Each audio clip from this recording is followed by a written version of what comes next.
Good evening. Friends, Jonathan Roumie here. Tonight, after watching the headlines of riots flaring across the world, I heard my heartbeat thrum like an ancient drum, calling a traveler back to first things. Iran, the name that sparks argument in every news crawl, is, to me, more than a modern map point. It's an old ink stroke across the pages of Scripture, where the word Persia glints between beginnings and endings. I'm not here as a historian or a prophet, but as a man walking along the river of time, pressing my ear to the water to catch the whisper from the world's dawn. The story opens in Genesis, when the soil still smells of fresh mud after the flood. Noah and his 3 sons, Shem, Ham, Japheth split like great headwaters that pour into 1,000 peoples in that spare, almost dry genealogy. 2 names speak up, Madai and Elam. I'd skimmed those words before, until I laid a finger on a modern atlas and felt why Scripture was never careless. The descendants of Madai climbed into the stony mountains of the north, where wind and granite hardened a people we know as the Medes. The children of Elam spread over the warm, fertile flats of the southwest, close to the Persian Gulf, where rivers tell old stories to date palms and grain. 2 pulses, mountain and plain, ran side by side through generations. From them, one day, a single heartbeat of empire would gather strength. But before Persian war drums sounded, the Bible sketches a lightning raid. 4 kings out of the east descended on Canaan, the king of Elam among them.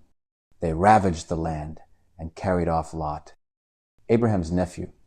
I've played many rescues on screen, but none as stark and fierce as this Abram, with only 318 trained men of his household, racing into the night, striking from behind, pulling back family, goods, and honor. No stage lights, no score, only a truth that rings Eastern power cannot crush a people born up by the favor of God. Elam did not vanish after that stumble. History is no straight road. It bends and braids like distributaries over a delta. In the south, Elam swelled like floodwater in the north. The Medes grew sinewy under cold winds. Villages, clans, petty kingdoms, compacts, quiet pieces, click together the way stagehands build a set when the curtain is still down. And then the 2 streams met, taking the name the world would remember, Persia. Before banners flew, the prophets had already spoken, Isaiah and Jeremiah. 2 deep voices from afar declared that God would wield Media and Elam like hammer and axe against Babylon, the empire that leveled Jerusalem, burned the temple, and chained the people in exile. But judgment wasn't the only note. Isaiah dared to speak the name of a man not yet born, Cyrus, a foreign king anointed to sign the decree of return and to rebuild the house. As an actor, I honor the pause. As a reader of Scripture, I linger here longer. Some cords are tied before our hands ever learn to knot. History arrived on cue in the highlands that would one day be Iran. Median chieftains bound tribes together and set a capital at Ecbatana. From there, the war engine sharpened. Assyria, with Nineveh so terrible in its day, fell like a grand backdrop, yanked from its rigging elsewhere, beneath Babylon's hammered gold and carved stone. A young Judean named Daniel stood with eyes that were both startled and steady. He carried no sword, only vision, in Nebuchadnezzar's dream. A colossal statue rose, a head of gold Babylon, a chest and 2 arms of silver, 2 arms. 2 peoples, 1 body, Media and Persia. The right arm would prove the stronger. Persia would lead. Media would follow. The weight of that image felt like an impossible prop laid in my arms.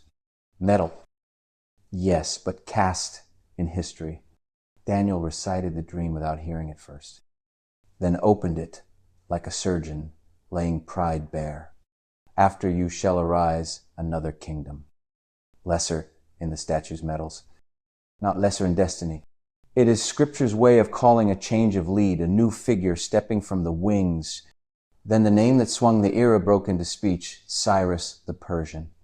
He drew Media under his standard and fused the two silver arms into one that reached east, west, and south. He fought, but he also opened. He opened gates. He opened a river. He opened a road home. On the night Babylon toppled, a banquet flared. A hand without a body wrote on plaster. A king's heart faltered, and the Euphrates bent out of its bed. The gates were unbarred. Strategy walked in before the blade.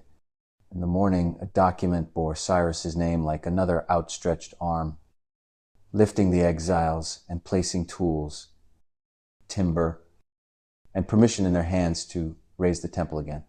If history were only battles, humanity would suffocate in the spiral of revenge. But here the terror of nations became a bridge. Persia did not burn. Persia built. Persia did not shut. Persia opened. Daniel's visions kept spilling their shadows across the earth. A bear tilted to one side. 3 ribs clenched between its teeth. A ram with 2 horns. The later horn growing higher. A goat with a single horn, rushing from the west like the wind. The silhouettes touched Lydia, Babylon, Egypt, and then threw open the road for Greece under Alexander. In the symbols, I could hear the wheels of history roll heavy, even unstoppable. Amid the roar of marching, there was another space secret, exacting the palace of Susa, in the heart of Elam, under King Ahasuerus. Susa was no barracks.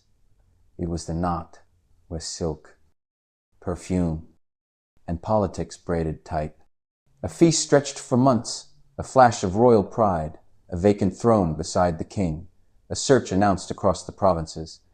Quiet steps on stone mapped the path of a Jewish orphan raised by her cousin, a girl named Hadassah, and the other name the palace gave her, Esther. From those corridors, the air carried the scent of frankincense, and also the whisper of a hunger called Haman. Beneath the torch glow of celebration, a plan was being shaped, seals, edicts, dates inked on a calendar, following the line of these old words. I don't see wax figures. I see breath and pulse, a king heavy with splendor, a minister who loves the bend of knees, a Jew who will not bend his, a young woman whose beauty is more than symmetry. Hers is the wisdom to choose the right moment. The small motions within royal rooms turn the great wheels beyond the walls. A single scepter lifted or withheld can decide a nation's fate. From that setting, the story flows through edicts pressed with the imperial seal, through days already numbered on a page, through the silence that tightens like a drawn bow before the word is spoken, while Persia holds the tempo between surges of power. Daniel's visions still hang in the sky like constellations for those who know to look up. The road of history does not only follow battlements and horses, it crosses the hidden chambers where one petition can change an ending. Within Susa's hush of silk and signet rings, the layered pieces of Madai and Elam, of Babylon and Ecbatana, of a metal statue and a homecoming decree, have stacked thick enough for a new chapter to open. The required players stand in their places, the king with his scepter, the proud official with his thirst for homage, the Jew with a steady conscience, the young woman with a crown that weighs like a burden. In this canvas, Persia is not merely a brawler on the world stage. It is the frame that holds the painting, the place where small strokes decide the meaning. And from these palace halls, the line runs outward toward another horizon, desert night and star-sown sky where Eastern scholars will arrive at a manger. As if Persia had been woven into the mystery of redemption from the first, I could hear the hush of Susa as if the walls themselves were holding their breath. Word went out across the provinces, and the palace filled with faces no one had ever seen. Each pair of eyes measuring a future that might never arrive. In that tide of silk and perfume, a single thread mattered most. The quiet girl with the Hebrew name no one spoke aloud. The court called her Esther. She learned the rhythms of the palace without becoming its echo. And when the crown touched her brow, the room cheered as though the world had been put in order. No one knew the arithmetic hidden beneath the jewels. Outside the courtyards, business continued like a river petitions, judgments, taxes, caravans breathing dust. At the king's gate, a man named Mordecai kept his watch. He was kin to Esther, though their tie remained tucked away like a letter no one must see. He stood in a place where whispers floated who was rising, who had fallen, which guard had drunk too much, which scribe had been bribed. Whispers are a danger, but sometimes they turn into warnings. Two palace officials, oxygenated by resentment, conspired to lift a hand against the sovereign. Mordecai heard, told Esther, she told the king, and the plot collapsed like a tent with its pins pulled. The scribes recorded the matter in the chronicles and closed the book. Pages do not forget. Not long after, Haman rose. He was the kind of ascent people call inevitable after it happens. Rank by rank he climbed until he stood second only to the throne. The court bowed when he passed. Courtiers are good at bending. Mordecai did not. He could respect law and king, but he would not offer the reverence Haman demanded. That refusal scratched Haman's pride until it bled. Pride, once wounded, rarely seeks a clean bandage. It wants revenge. He cast lots for a day, a neat little calendar square on which to erase a people. He sold the idea to the king with careful words, a scattered nation with strange laws, and sweetened it with promises of silver. The signet ring pressed wax. Letters flew to every satrapy, and the empire's breath seemed to hitch. On a fixed date, men, women, and children could be attacked with impunity, their goods taken as spoil. There are moments when time itself seems to tilt. Sackcloth appeared at the city gates. Mordecai tore his garments and sat in ashes. The opposite of court attire. Esther sent clothes she thought grief could be dressed away, but he refused them and sent back words. Instead, she must go to the king. She must plead for her people. A rule stood in her path like a blade. No one approached the king uncalled. To step across that line was to choose death unless the scepter lifted. She knew the law and knew the cost. Mordecai's answer came, sharpened by truth. Silence would not save her. Deliverance would rise from somewhere. But her post was no accident. She asked for a fast. 3 days without food or drink for her and for those who would stand with her in prayer. There is a kind of emptiness that heightens hearing. When she finished, she clothed herself for the audience. No one had scheduled.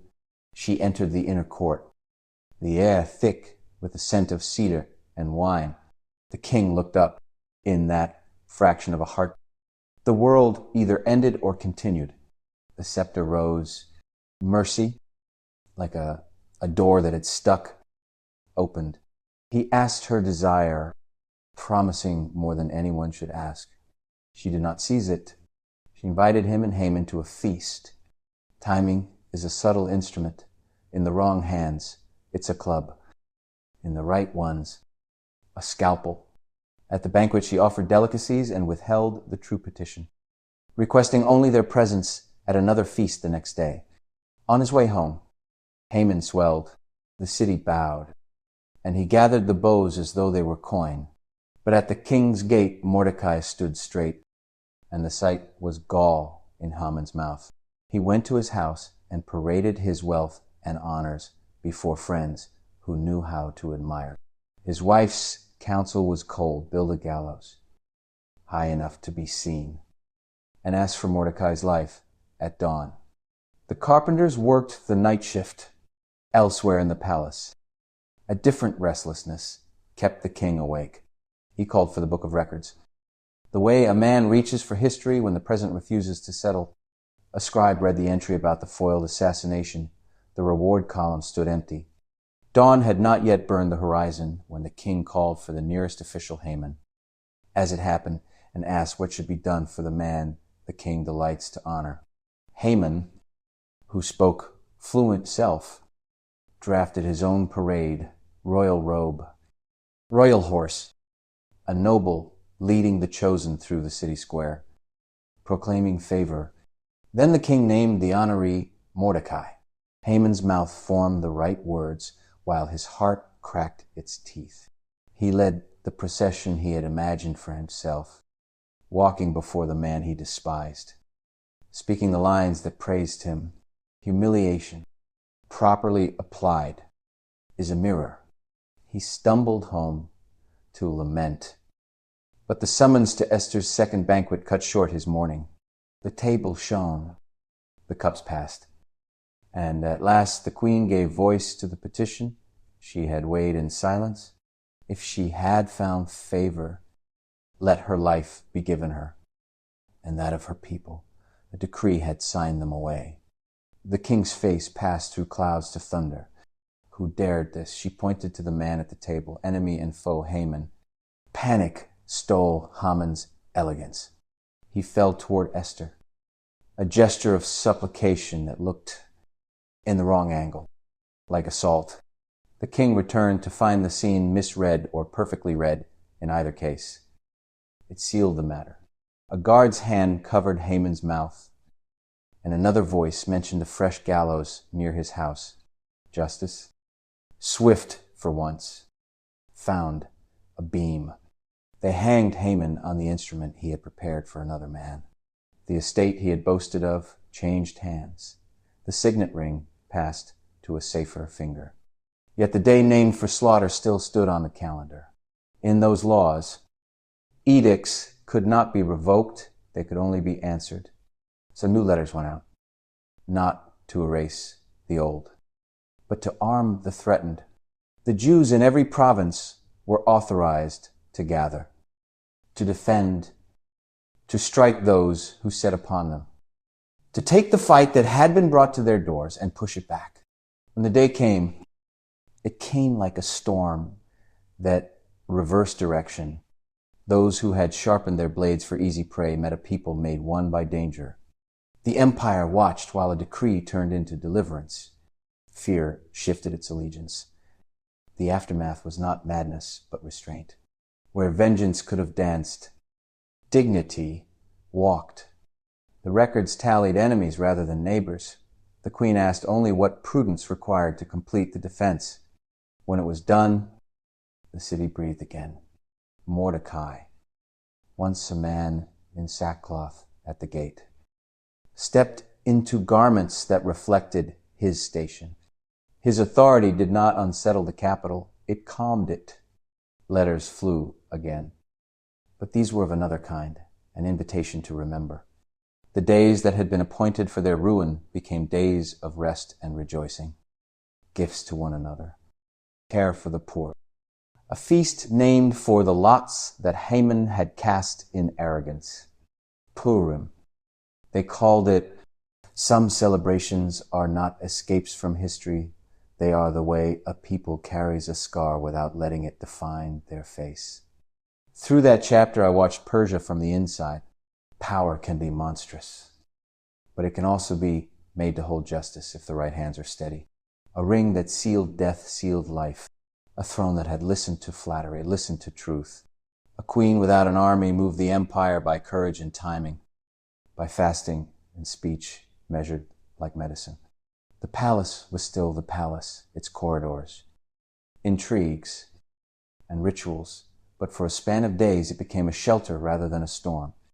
I think often of that scepter, raised when it might have stayed still. I think of the book opened in the night, and the line that had waited inside it. I think of how a single refusal to bow exposed a tyrant's hunger, and how a single woman's resolve placed a shield over a nation. None of it erased the hard edges of the world. Caravans still rolled. Taxes still bit. Soldiers still drilled. But the narrative bent toward protection, not predation. And the memory was bound to the calendar so that time itself would help retell it. What remains with me is not spectacle, but proportion, that the vastness of an empire can hinge on a private prayer, that the strength of a people can be rekindled by letters inked with courage, that history's great machines answer. Finally, to the smallest acts done in faith, Susa's feasts ended. The lamps were snuffed. The floors swept. Yet in the quiet that followed, a people stood upright where they might have been prostrate, and the empire that could have been their grave served, for a moment, as their roof. In that light, Persia was more than a force moving borders on a map. It was an instrument that, when tuned by the right hands, carried a melody of protection through a world accustomed to noise. Peace settled over the capital like dust after a long procession, and beyond the palace walls the world kept assembling its next chapter. Empires do not sleep. They turn their faces and call it destiny. The realm that once stretched from India to Ethiopia learned the limits of its own reach. Westward, a young commander drove a wedge through borders as if they were parchment. Campaigns unspooled with alarming speed. Cities opened. Banners fell. And the maps had to be redrawn faster than scribes could sharpen their reeds. The great Eastern power yielded to a new order, not by slow erosion, but by a sword that seemed to move ahead of its shadow. Yet when the dust of conquest cleared, the older soil still held its memory. Customs, offices, priesthoods, and scrolls did not vanish with a king's name. They waited for another assignment. In the quiet workrooms where oil lamps made islands of light, an old guild guarded its books, the Magi. Scholars of signs, watchers of the heavens, keepers of writings that moved between empires like contraband of hope. They could plot a planet's wandering and read a line of prophecy with the same patience. Among their manuscripts lay a calculation about an anointed one, a promise that ran like a seam through the centuries. Some said the time was drawing near. They did not shout it. They underlined it and turned more carefully to the sky. One night, a brilliance rose where no chart had foretold it. Not the usual fires that keep their appointed courses, but a radiance that behaved like a herald. Astronomers are trained to distrust wonder until it can be measured. This light invited measurement and then exceeded it. They compared notes, rechecked tables, argued with kindness. They pulled a prophecy from the shelf and held it beside the star as one holds a key near a lock. The pieces met with an audible click. The King of the Jews born, not proclaimed. If heaven had written an invitation, it was impolite to refuse. Preparation was not a flourish. Caravans do not assemble on romance. They chose animals that could manage both thirst and mountains, packed medicines against fevers, gathered letters to pacify border guards. They selected gifts that would speak without translation: gold for sovereignty, frankincense for worship, myrrh for burial. Each object held a sentence: crown, altar, tomb.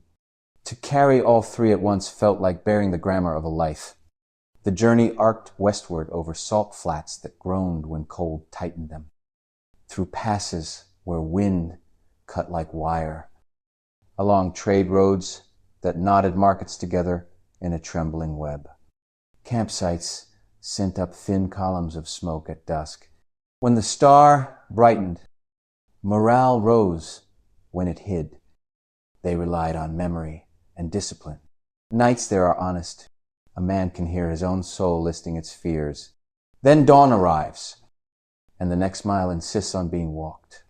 They reach a city that has never learned to be quiet, Jerusalem, and asked a question that should have been answered by choirs. Where is he who has been born King of the Jews? We have seen his star in the east and have come to honor him.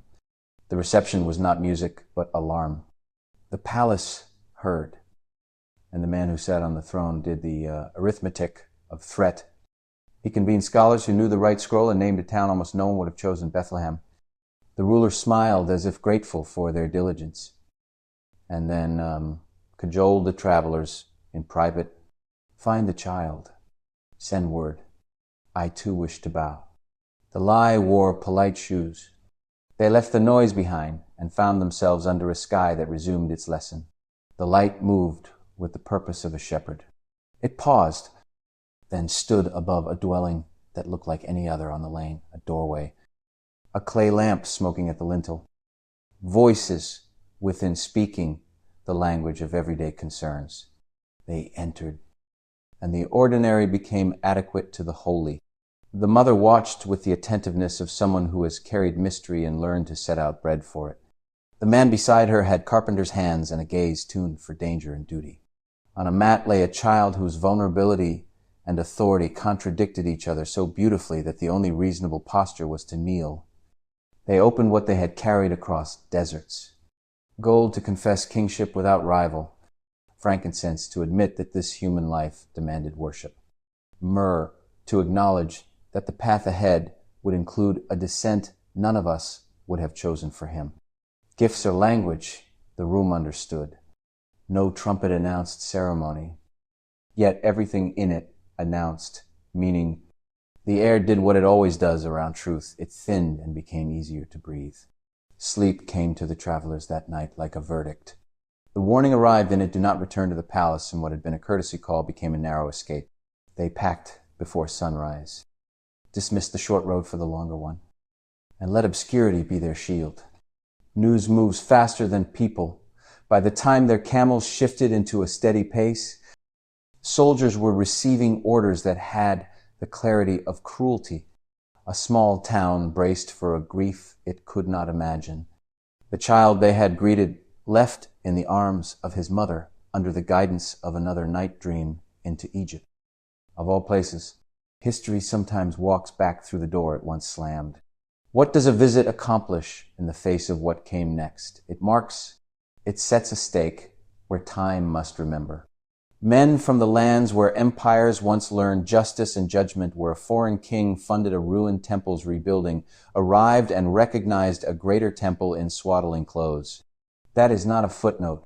It is a hinge, the East honoring what it once midwifed without knowing. The caravan returned by silent roads, their minds rehearsing more than mile counts. The star's lesson had not ended at a doorstep. It continued in the long contemplation that travel permits, outside the reach of the palace. The travelers spoke to one another about what they had seen, a sovereignty that wore poverty without embarrassment, a holiness that did not repel touch, a destiny already bearing the taste of myrrh. They had expected to find a ruler.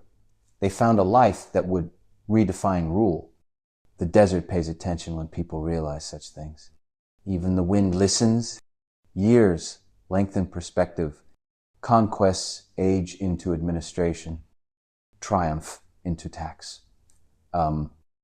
Scandal into rumor.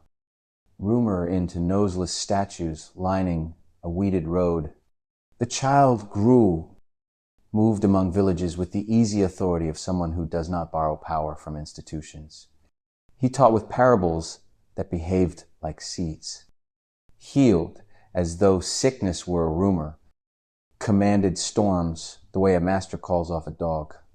The gifts announced in a house at Bethlehem disclosed their meanings in acts glory that refused spectacle. Incense transmuted into prayer. Myrrh waiting in the wings for a hill outside the city. From the vantage of the lands east of Judea, what unfolded looked like a pattern long embedded in the old text. The bear had eaten, the goat had charged, kingdoms had canted and toppled, but another rhythm had been playing beneath all that percussion. One realm after another proved that iron cannot finish what mercy begins. Roads first stamped by imperial couriers carried different news in narratives told at wells, in letters spread by fishermen, in songs that remembered a star. I keep returning to the travelers themselves because they represent more than learned men making a daring trip. They are the bridge between libraries and barns, between charts and cradles, between precise observation and surrendered worship. they carried scholarship into devotion without smothering either. And they came from a tradition that had known both the pride of power and the humility of service. When they knelt, it was not flattery, it was recognition. The child commanded an allegiance no army could enforce and no senate could ratify. The world had split along a new line, and their knees found it first. What endured back home was a story careful enough to be retold without embroidery. The guild kept the memory not as a secret but as a treasure. Apprentices learned to grind ink and to listen for the difference between omen and invitation. Old men described the light that had behaved like a guide and a child who had answered a question that none of their astronomy could ask properly. In rooms far from Bethlehem, the meaning of those gifts continued to unfold. Like a map someone keeps turning because each angle reveals a new route. The East learned again what it had glimpsed in another century, that it is possible for power to become a scaffold rather than a cudgel. That authority can serve construction as well as conquest. That wisdom is not exhausted by calculation. An empire once provided timber and decree for stone walls in Jerusalem. Now its sages had offered tribute at a foundation not made with hands. From that alignment, a thread ran forward into lives capable of hope precisely because they remembered. Memory is not nostalgia. It is a discipline that keeps a people from mistaking noise for music. All of this passed across landscapes that remain. Wind still moves over the same ridgelines. Spice still wakes the same markets. Shepherds still count by touch when darkness interrupts sight. Yet the world on the far side of that house was not the same as the world on the near side. A scene that could be sketched on a single page had pressed a deeper imprint than campaigns celebrated by stone. The travelers returned. The parents fled and returned. The city fumed and forgot. Officials aged and were replaced. But a different kingdom had started breathing quiet at first. Relentless in patience, immune to the usual measurements. From a distance, one might say the East had simply visited the West. The truth is subtler. A long history reached out to bless its fulfillment, and in doing so, healed something in itself. The hands that held gold, incense, and myrrh were the same hands that had once stamped edicts and balanced star charts. They learned to lift in worship. When the caravans finally untied their loads and the animals knelt into sand at home, silence did not mean absence. It meant completion, the kind of stillness that follows when a sign has guided you to the threshold and the door has opened. Silence did not mean absence. It meant a sign had completed its work. From that stillness, the pages that speak of tomorrow began to turn. Prophecy is not a code to crack so we can control the future. It is a lamp that keeps us from mistaking the ditch for the road. When I opened the scrolls that face forward, one name refused to fade: Persia. Not the court of Susa now, not the procession of kings, but a people whose story threads from origin to fulfillment. A watchman's voice rises in Ezekiel. He names a northern leader called Gog from the land of Magog and lists companions the way a herald lists banners: Meshech, Tubal, Gomer, Togarmah, peoples from the rim of the north, and early in the roll call, Persia. The picture's not muddled. A coalition swells like weather over the sea, moving toward Israel with the confidence born of numbers. The language piles up: shields, helmets, horse like clouds. In every age, armies think the horizon belongs to them. Then the text breaks their certainty. The Lord enters the scene as more than an idea. Earth shakes. Alliances tangle. Confusion turns swords in unintended directions. And fire falls where men had calculated advantage. The end of the assault is not a stalemate. It is a revelation. Nations know at last, without footnotes, who acts in defense of his name. To watch Persia appear in that company after all the earlier mercy is to feel the ache of a long relationship. The same people that once carried timbers for a ruined temple now stand, at least in that moment, in the crowd that wants to tear at what God preserves. Scripture refuses to flatten this into a single label. It shows a people capable of both sanctuary and threat. And then it does something rarer still. It holds a future open. Jeremiah, who wept over cities, also spoke a word over Elam that bends like a bow being unstrung. Judgment first, strength broken. The fiercest archers scattered under a cruel wind. But in the latter days, restoration, not a casual return to old habits, something given back by a God who punishes to heal. A promise like that keeps us from reading headlines as verdicts. It keeps a door in the wall. Between the lines of those oracles stands a hill outside Jerusalem where wood and iron did their worst and were outdone. The child honored with gold. Incense and myrrh grew to hold a cross that made sense of them. Kingship wore thorns. Divinity breathed forgiveness over mockery. The burial spice waited in the garden and then found it could not keep its appointment. If the future must be read, it has to be read by that light.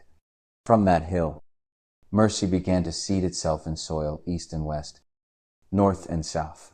Letters crossed roads, first laid down for imperial mail. House churches braided into markets. Teachers argued in synagogues and city squares. And far from the capital, the ancient lands of Madai and Elam learned the sound of a new name pronounced in their own tongues. Time, relentless and kind, kept adding centuries. Thrones rotated. Banners faded. Maps were wet and rewritten. Libraries burned, and then someone copied a single rescuing page that made its way under a door to a young believer who would copy it again. In that long patience, the prophecies kept their dignity. They did not shriek for immediate fulfillment. They hovered like constellations whose positions are fixed, even when clouds hide them. I learned to let them correct my fear without feeding my appetite for drama. Yet Scripture does not end in abstraction. It sees nations, particular and beloved, arriving at a feast in a city made whole. Zechariah pictures survivors of the assault that once threatened Jerusalem, yes, even those who had marched against her, ascending year by year to honor the King and keep the festival of booths a memorial of God's shelter. It is a counter-image to the coalition in Ezekiel's swords cooled by rain. Arrogance traded for pilgrimage, the logic of conquest replaced by the discipline of gratitude. In that procession, I can imagine banners stitched with names that had frightened prayerful hearts not as trophies, but as reclaimed families. Elam among them, faces raised, not clenched. That is not sentimental. It is the consistent character of the one who executes justice and then invites to table. When I hold today's bulletins up to those pages, I try to keep my hands steady. It is too easy to color a map and pretend to have understood a mystery. Prophecy should make us sober, not sensational. It should call us to faithfulness, to intercession, to works that match the kingdom we say we believe is coming. If Persia's story includes both liberation and judgment and the possibility of restoration, then my posture toward anyone from those lands cannot be reduced to suspicion or romance. It must be prayer and honor, candor and hope. We are not allowed to hate the peoples God remembers by name. The visions in Daniel give us a grammar for living in this tension. Empires are beasts when they forget they are creatures. They stamp, devour, and boast until a throne higher than theirs calls the court to order. A human figure, the Son of Man, receives a dominion that does not fray. That is the end of all anxious arithmetic. When I read that scene, I do not feel licensed to predict. I feel summoned to endure and to tell the truth without theatrics. The animals in our headlines will have their hour. The Ancient of Days keeps his. From the vantage of the East, there is a symmetry that humbles me. An empire once punished pride and financed rebuilding. A palace once shifted from indifference to protection. A guild of sages once crossed deserts to honor a child whose future would rescue their own. Centuries later, some of those same regions will misalign with God's purposes and find themselves opposed by the very holiness they once served. And yet even for them, especially for them, the promise of return remains. That is a line no one but God could write and defend. In my own heart, I keep a simple liturgy to guard against despair and presumption. I remember names Madai and Elam, Cyrus and Esther, Daniel and the travelers who read the sky correctly. I remember places, Ecbatana's heights, Susa's courtyards, Bethlehem's small house. I recall the instruments of judgment and the instruments of mercy and admit that sometimes they are the same tool in different hands. I look at the people whose headlines frighten us and imagine them among the pilgrims in Zechariah. Faces warmed by a light they had once resisted. I ask for the grace to live and to speak so that my life doesn't get in the way of their arrival. There is a temptation, whenever we speak of last things, to believe we have the timetable. The disciples nursed that desire, and the answer they received was both bracing and kind. Not for you to know the times and seasons. Your work is to witness. If the East must be read, let it be read through that commission. Let the lands of ancient Persia hear good news in their own languages. Again, not as conquest, but as invitation. Let those of us who claim to belong to the King make our lives into small, honest proofs that his rule is better than fear. When I lay the scrolls aside, I do not feel I have solved anything. I feel I have been introduced to someone who refuses to break promises and refuses to leave enemies without a door to knock on. The long arc of Persia proves it conceived in the genealogies of Genesis, tempered in wars and decrees, capable of both cruelty and courage, named in the warnings of Ezekiel, and finally offered a future in Jeremiah that only grace could afford. If that is true of a people, it can also be true of a person. The God who remembers nations by name also remembers ours. So I end where story properly ends, not with a punctured mystery, but with worship that aligns us to reality. Kings rise and fall. The Son of Man does not. Armies boast and scatter. His mercy gathers and keeps. Maps change. And the desert keeps the footprints of travelers who once followed a star. What matters is not our ability to predict the storm, but our fidelity to the light that survives it. The lamp is still burning. The river is still moving. The invitation still stands. Thank you for following this story. Let us know in the comments below. If this story has moved you and you'd like to stand with us in bringing more voices of truth and hope to light, please consider supporting our work. Even the smallest gift helps us continue creating and sharing these powerful stories. You can find the donate link in the description. And of course, don't forget to subscribe so you won't miss the next chapter we're preparing for you.